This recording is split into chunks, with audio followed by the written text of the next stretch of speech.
I never thought I'd be the guy sitting here, typing out my story, but here I am.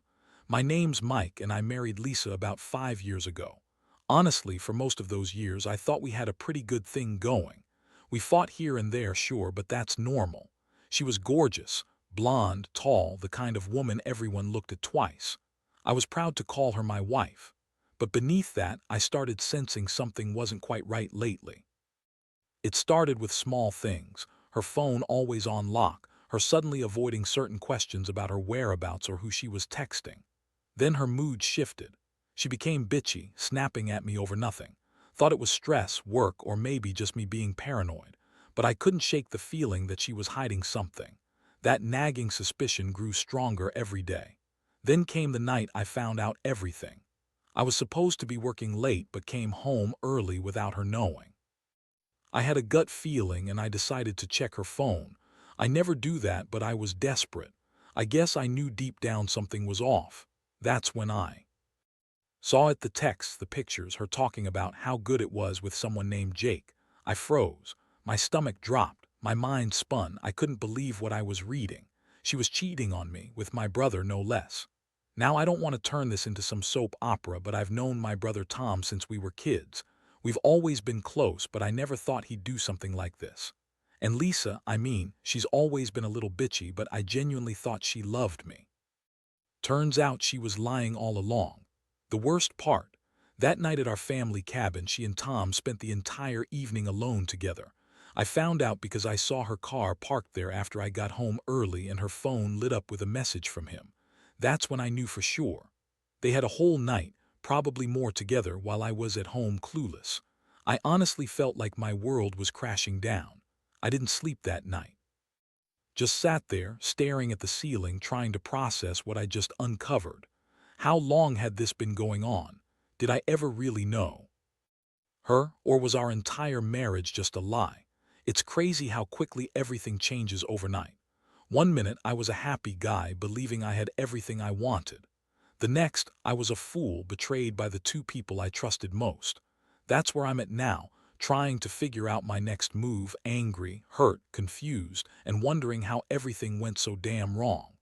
The next morning, I woke up feeling like I'd been hit by a truck.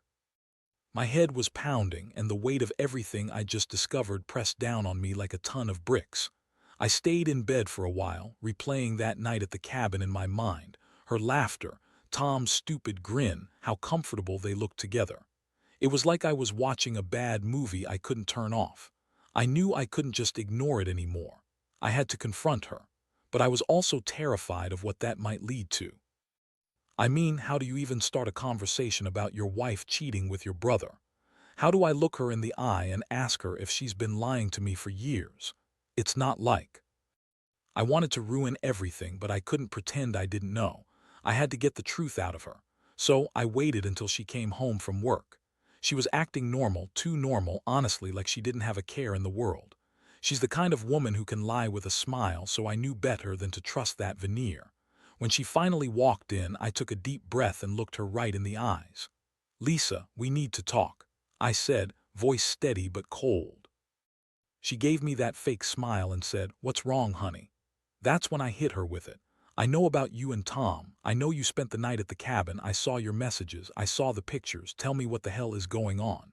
Her reaction was priceless. She blinked, then blinked again, like she was trying to process what I just said. Then she snorted and rolled her eyes. "Oh, come on, Mike, you're overreacting. You're just jealous as usual. It's nothing. We're just friends, I swear." Her voice was sweet but condescending, like I was the crazy one for even bringing it up.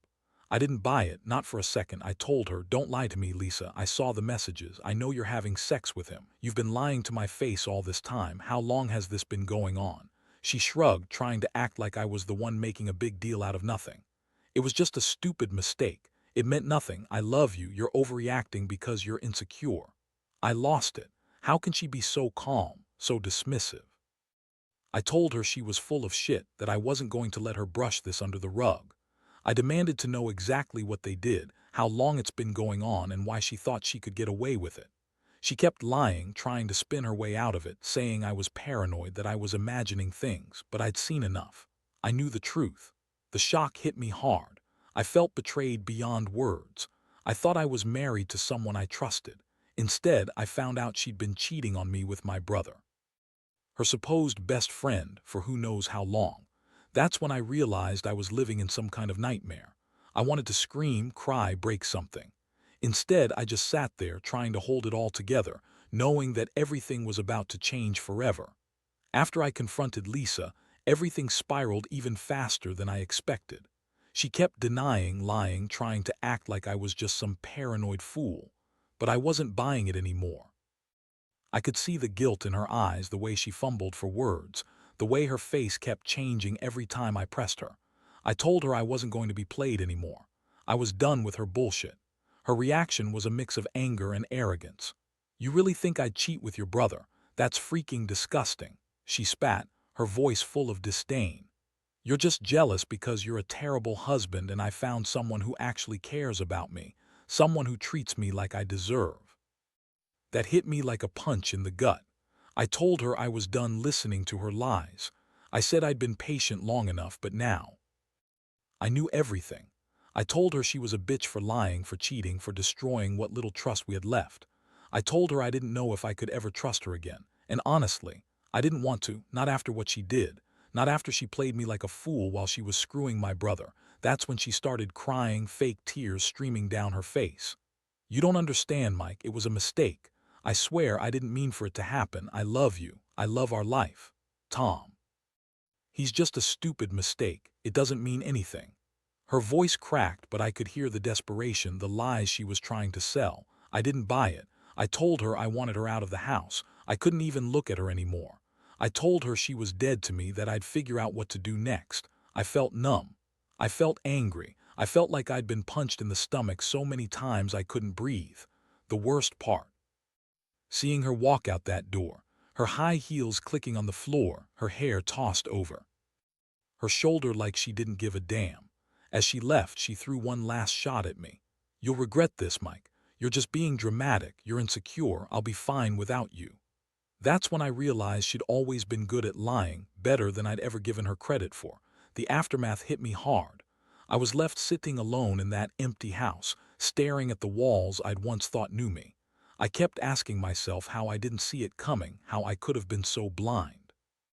All those signs, all those little moments, she was cheating, and I was too damn stupid to realize. Now I was just trying to hold myself together, trying to figure out what the hell I was supposed to do next. I knew I couldn't stay here. I needed space, time to breathe, time to think about everything I'd lost. In the days that followed, everything felt like a blur. I moved through my house like a ghost, barely able to process what had happened. I kept replaying that night at the cabin, her lying to my face, her fake tears. It was like I'd been hit again and again, each time. Realizing just how deep her deception ran, I kept asking myself why she would do this, why she would betray her own family, and most of all, why I hadn't seen it sooner. I stayed alone most of the time, avoiding friends and family. I didn't want anyone to see me like this, weak, broken, angry, but inside I was boiling. The anger was like a fire burning in my chest. I wondered how long she'd been lying, how many times she'd been with Tom behind my back. Was this something new, or had this been going on for years? The thought alone made me sick. I started noticing small things that drove the point home. Her phone kept lighting up with messages from Tom even after she left. I found her lipstick in my car, her scent lingering on a hoodie I'd never seen before. Every little piece of evidence made me more certain. I'd been played. She had been unfaithful, not just to me but with my own brother. I couldn't believe how much my trust had been shattered. It's one thing to be betrayed by a stranger. It's another entirely when it's someone you've loved and trusted your whole life. I decided I needed answers. I couldn't just let this go. I wanted to confront Tom, but I also knew that wouldn't be easy. That guy was my brother, my blood.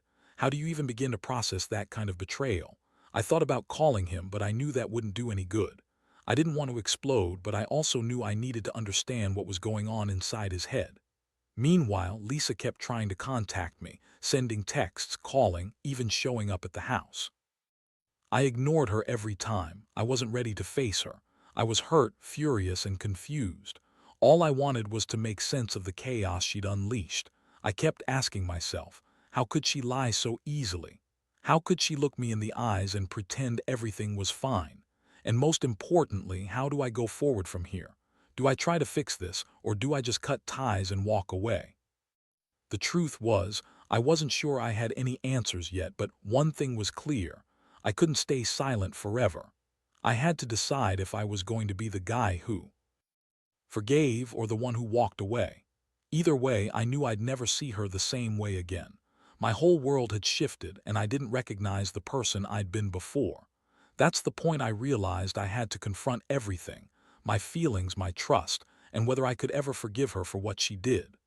The days turned into a gray fog of confusion and anger. I spent hours thinking, rehashing everything, trying to find some way to make sense of what had happened.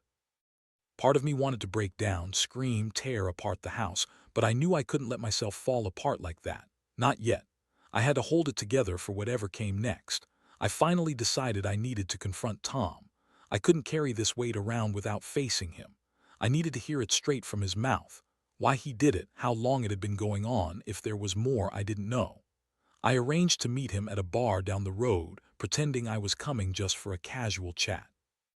Inside, I was a mess, hurt, betrayed, furious, but I played it cool. I needed to be in control of this moment. When Tom sat across from me, his face was guilty but defensive. I didn't waste time. "Tom, what the hell is going on? How long have you been sleeping with Lisa?" I asked, voice low but strict. He hesitated, then looked away, fumbling for words. "It's not what you think, man. It just happened. We didn't mean for it to go this far." His voice was shaky, like he couldn't believe he was even saying it. I felt like I'd been punched again. I asked, "Did you love her? Were you serious? How could you do this to your brother?" His eyes darkened, and he finally looked at me. "Look, Mike, I screwed up. I was weak. She was there, and I was stupid. I swear I never wanted to hurt you. I don't even know how it happened, honestly. It was a mistake, just a stupid, fucked-up mistake." That didn't make me feel better, not even close. I told him I didn't want any excuses. I wanted him to tell me if he'd done it before, if there was more I didn't know. Tom shook his head slowly, avoiding eye contact. "No, it's just that one night. That's it, I swear. It was a one-time thing and I regret it, I really do. I never wanted to hurt you or your marriage, I was just stupid." I looked at him, trying to process the betrayal, the damage done, my brother, my wife. All the trust I had just evaporated. That conversation opened a floodgate of emotions I couldn't contain.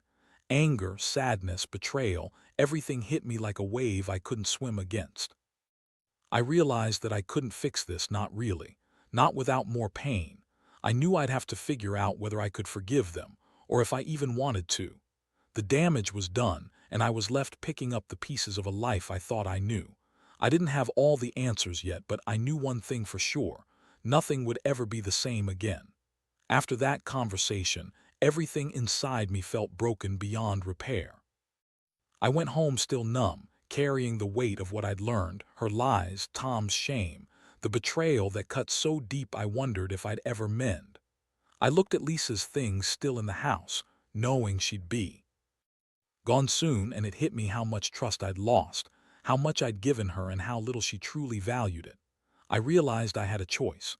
I could carry this pain forever, or I could try to pick myself up and move forward. Honestly, I didn't see a way back. I felt too hurt, too betrayed, too stupid for ever trusting her again. I started making plans to leave, to start over somewhere else. Somewhere I could breathe without feeling like I was suffocating every time I remembered her betrayal. In the weeks that followed, I cut ties with Lisa completely. She begged, apologized, promised she'd change, but I knew better. Her words meant nothing anymore. My trust was shattered, and I wasn't going to glue it back together. I told her to leave, and she did, packing her bags with that unbothered attitude like she was already over everything. It was a clean break, and honestly, I needed that. Living alone was brutal at first. Every day felt like a reminder of what I'd lost, but slowly I started to heal. I found strength I didn't know I had. I took a long, hard look at myself in the mirror and realized I'd been living for her, trying to be what she wanted, ignoring the signs, ignoring my instincts. Now I was done. Done pretending everything was okay, done being a pawn in her game. Looking back, I've learned a lot. Never ignore the little signs. Trust your gut, even if it hurts. And most importantly, don't ever let anyone make you feel like you're the crazy one when deep down you know something's wrong. Lisa's betrayal taught me that some people are just selfish, and they'll lie, cheat, and manipulate to get what they want. As for me, I'm still healing. It'll take time, but I'm finally starting to see that I deserve better. I don't know what the future holds now, but I know I won't let this break me. I've got a lot to rebuild, and I will. The pain will fade, and one day, I'll look back and realize this was just a chapter. One I'd never wish to repeat, but one that taught me how strong I really am.